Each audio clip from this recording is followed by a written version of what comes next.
اللہم صلی علی محمد وعلی آل محمد وبارک وسلم۔ تمام سننے والوں کو السلام علیکم۔ سورۃ البقرہ آیت نمبر 229 سے 231 تک۔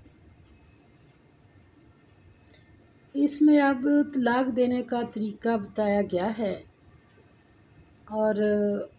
وہ ہم ساتھ ساتھ دیکھ لیتے ہیں۔ اعوذ باللہ من الشیطان الرجیم، بسم اللہ الرحمن الرحیم۔ الطلاق طلاق مرتان دو مرتبہ، فإمساک پھر روک لینا، بمعروف ساتھ اچھے طریقے کے، او تسریح یا چھوڑ دینا، بإحسان ساتھ احسان کے،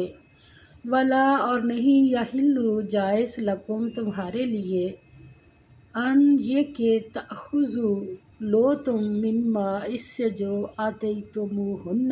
دے چکے ہو تم ان کو، شیئن کچھ، الا مگر ان یخافا یہ کہ دونوں ڈریں، یخافا دونوں ڈرے، اللہ یہ کہ نہیں، یقیما قائم رکھ سکیں گے دونوں، حدود اللہ حدود اللہ کی، یعنی طلاق اس حد تک پہلے اجازت نہیں ہے جب دونوں ہی یہ سمجھ لیں کہ اب ہمارا نباہ نہیں ہو سکتا، اللہ کی حدود کو ہم پورا نہیں کر سکتے، تو پھر اللہ تعالیٰ نے آگے طریقہ بتایا ہے۔ فرمایا فائن پس اگر خف تم ڈرو تم، اللہ یہ کہ نہ یقیما قائم رکھ سکیں گے، حدود اللہ حدود اللہ کی، فلا تو نہیں، جناح گناہ،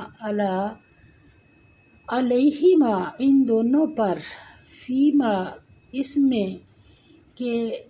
افتدت بدلہ میں دے عورت بھی ساتھ اس کے، تل کا یہ حدود اللہ حدود اللہ کی، فلا پسنا تعتدوہا باہر نکلو اس سے، ومن اور جو یتعدی باہر نکلیں حدود اللہ حدود سے اللہ کی، فاولئک پس وہی لوگ کیا ہیں، الظالمون وہ ظالم ہیں۔ تو فرمایا طلاق صرف دو بار ہے، یعنی جب دو دفعہ طلاق دے دی جائے تو پھر عورتوں کو یا تو بطریق شائستہ نکاح میں رہنے دینا چاہیے یا بھلائی کے ساتھ چھوڑ دینا ہے، اور یہ جائز نہیں ہے کہ جو مہر تم اس کو دے چکے ہو اس میں سے کچھ واپس لے لو۔ ہاں اگر زن و شوہر کو خوف ہو کہ وہ اللہ کی حدوں کو قائم نہیں رکھ سکیں گے، تو اگر عورت خامد کے ہاتھ سے رہائی پانے کے بدلے میں کچھ دے ڈالے تو دونوں پر کچھ گناہ نہیں، یہ اللہ کی مقرر کی ہوئی حدیں ہیں، ان سے باہر نہ نکلنا، اور جو لوگ اللہ کی حدوں سے باہر نکل جائیں گے وہ گناہ گار ہیں۔ یعنی طلاق دینے کا طریقہ یہ بتایا کہ 3 مرتبہ 3 مجلسوں میں اور 3 مہینے میں ہو، ایک کے بعد ایک واقعہ ہوتی ہے، اور وہ حالت جو قطعی طور پر رشتہ نکاح قطع کر دیتی ہے تیسری طلاق کے بعد وجود میں آتی ہے، اسی وقت تک جدائی کے ارادے سے باز رہے تو آپس میں ملاپ کے مواقع باقی رہتے ہیں۔ پس نکاح کا رشتہ کوئی ایسی چیز نہیں ہے کہ جب چاہا بات کی بات میں توڑ دیا جائے، اس کو توڑنے کے لیے مختلف منازل سے گزرنا ضروری ہے تاکہ ہر دفعہ اچھی طرح سوچنے سمجھنے کا موقع ملے اور کوئی اصلاح کی صورت نکل آئے، اور پھر اصلاح حال سے بالکل مایوس ہو کر آخری فیصلہ کیا جائے، یعنی جب بالکل ہی حدود ہی اللہ کی ٹوٹنے لگے تو پھر فیصلہ۔ اور پھر آگے فرمایا کہ شوہر کے لیے جائز نہیں ہے کہ جو کچھ بیوی کو دے چکا ہے اسے یا دینا طے کیا ہے طلاق دیتے ہوئے واپس لے لے۔ اگر خاوند عورت کو طلاق دینے کا ارادہ رکھتا ہے اور اس کی طرف سے کوئی قصور بھی نہ ہو، لیکن میاں بیوی کے درمیان کسی وجہ سے بن نہ آئی ہو اور یہ خدشہ ہو کہ زوجین کے درمیان ازدواجی زندگی کے فرائض خوش اسلوبی سے ادا نہ ہو سکیں گے اور عورت طلاق لینا چاہے تو اس صورت میں وہ اپنا حق مہر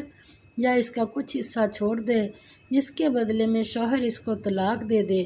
ایسی صورت کو خلا کہتے ہیں۔ نکاح کا یہ بھی مطلب نہیں کہ میاں بیوی ایک دوسرے کے گلے پڑ جائیں، اور نہ یہ بات ہے کہ عورت کو مرد کی خود غرضانہ باتوں کا اعلی کار بنا دیا جائے، بلکہ اس نکاح کا حقیقی مقصد یہ ہونا چاہیے کہ دونوں آپس میں ایک خوشحال ازدواجی زندگی بسر کر سکیں۔ ایسی خوشگوار زندگی جب ہی پیدا ہوگی کہ ان دونوں میں محبت مودت کا رشتہ ہو اور حدود اللہ کے مطابق زندگی کے واجبات اور حقوق ادا کیے جائیں۔ اگر یہ رشتہ ایسا نہیں ہے تو نکاح کا حقیقی مقصد فوت ہو گیا۔ پھر ضروری ہو گیا کہ فریقین کے لیے تفریق کا دروازہ کھول دیا جائے۔ اگر نکاح کے مقاصد حاصل نہ ہونے پر علیحدگی کا دروازہ نہ کھولا جاتا تو یہ انسان کے آزادانہ حق انتخاب کے خلاف ایک ظالمانہ رکاوٹ ہوتی اور ازدواجی زندگی کی برکتوں سے معاشرہ محروم ہوتا۔ تو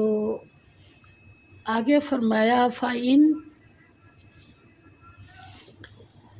طَلَّقَاهَا، طلاق دے دے اس کو، فلا تو نہ تحل حلال ہوگی، لہو اس کے لیے، من بعد سے، حتیٰ یہاں تک کہ تنکیح نکاح کرے، زوجن مرد سے، غیر علاوہ ہو اس کے، یعنی اب وہ عورت اس مرد کے علاوہ کسی اور سے نکاح کرے گی۔ فَإِن، پھر اگر طَلَّقَاهَا، طلاق دے دے اس کو، فلا تو نہیں گناہ علیہما، ان دونوں پر، ان یتراجعا، یہ کہ دونوں رجوع کر لیں، ان اگر ظنا، سمجھیں وہ دونوں،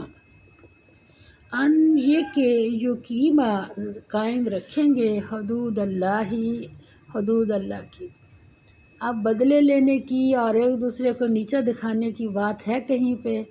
اور ہماری طلاقیں جب ہو رہی ہوتی ہیں تو ایسے ہی مسائل ہوتے ہیں، بدلے لینے ہیں یا کوئی ایسی بات، ادھر اللہ کی حدود کی بات ہو رہی، جب سے ہم پڑھ رہے ہیں تو حدود اللہ حدود اللہ حدود اللہ۔ تو فرمایا وَتِلْکَ، اور یہ ہیں حدود اللہ، حدود اللہ کی، یبینھا، بیان کر رہا ہے ان کو، لِقَوْمٍ، اس قوم کے لیے، یعلمون، جو جانتے ہیں۔ وَإِذَا، اور جب تم طلاق دے دو، النساء، عورتوں کو، اب دوسری بات فرمائی، فَبَلَغْنَ، پس پہنچے وہ، أَجَلَہُنَّ، مدت اپنی کو، فَأَمْسِكُوهُنَّ، تو تم روک لو ان کو، بِمَعْرُوفٍ، اچھے طریقے سے، أَوْ سَرِّحُوهُنَّ، یا چھوڑ دو انہیں، بِمَعْرُوفٍ، ساتھ معروف طریقے کے، وَلَا، اور نہ، تُمْسِكُوهُنَّ، روکو تم ان کو، ضِرَارًا، ضرر پہنچانے کے لیے، بدلہ لینے کے لیے، لِتَعْتَدُوا، تاکہ زیادتی کرو، وَمَن، اور جو، یفعل، کرے گا، ذَلِکَ، یہ، فقد، تو البتہ تحقیق، ظلم، وہ ظلم کرے گا، نفسہ، جان اپنی پر، ولا، اور نہ، تتخذوا، بناؤ، آیات اللہ، آیات کو اللہ کی، ہزواً، مذاق، واذکروا، اور یاد کرو، نعمت اللہ کی، علیکم، تم پر، وما، اور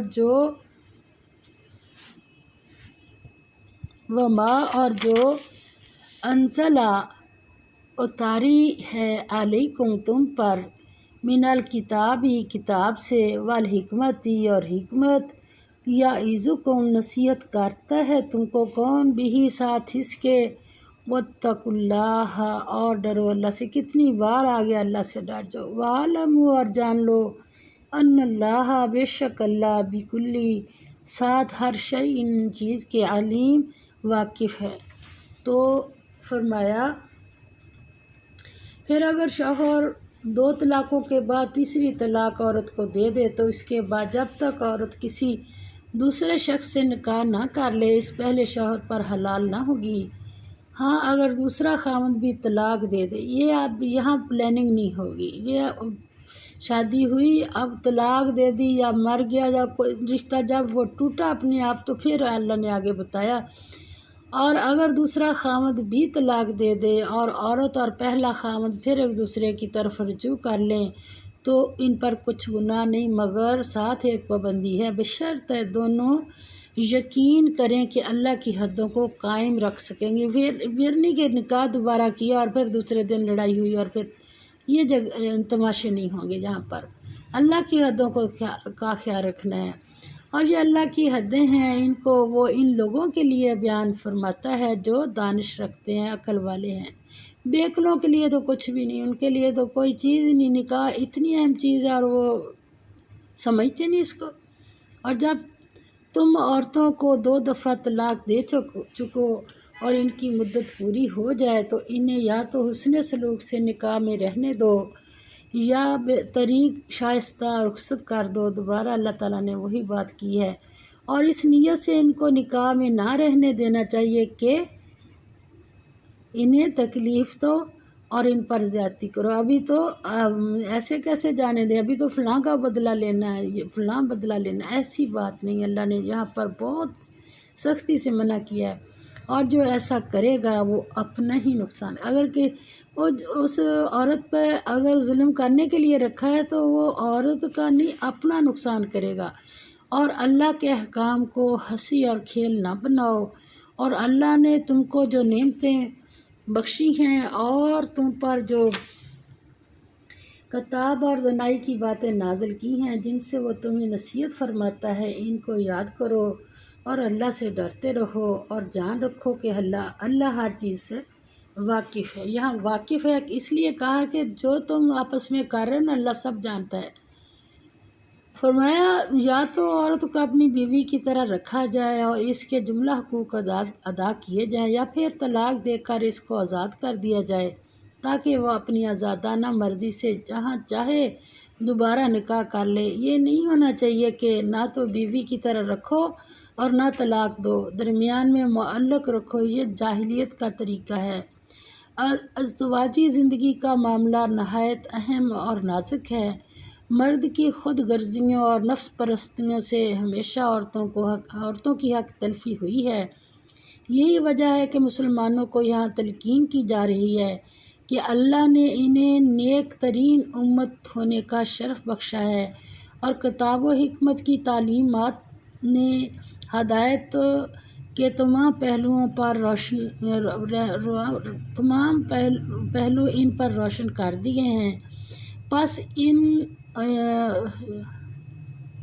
جماعتی شرف مرتبہ کی ذمہ داریوں سے غافل نہ ہوں۔ لہٰذا اب پتہ کیا ہے کہ جب ایسے جھگڑے ہوتے ہیں تو پھر اسلام بھی تو بدنام ہوتا ہے نا، کہ دیکھو فلاں کیا کر رہا ہے فلاں، تو یہ جیسے اللہ نے کہا ویسے کرنا ہے، پھر اپنی مرضیاں نہیں کرنی اس میں۔ لہٰذا ازدواجی زندگی میں اخلاق و پرہیزگاری کا بہترین نمونہ پیش کریں، کیونکہ جس جماعت کے افراد کی خاندانی زندگی ٹھیک نہیں وہ کبھی فلاح یافتہ جماعت کہلانے کے حقدار نہیں، اور نہ ہی وہ دنیا کی کامرانیاں حاصل کر سکتی ہے۔ تو اللہ تعالیٰ نے یہاں پر پھر پورے احکام بتائے ہیں۔ اللہ تعالیٰ ہمیں صحیح پڑھ کر صحیح عمل کرنے کی توفیق عطا فرمائے۔ یہ خاندان کا بڑے اہم معاملات ہے جس پر اللہ تعالیٰ نے ایک ایک حرف پر انگلی رکھ کے بتایا۔ وآخر دعوانا الحمد للہ رب العالمین، آمین یا رب العالمین۔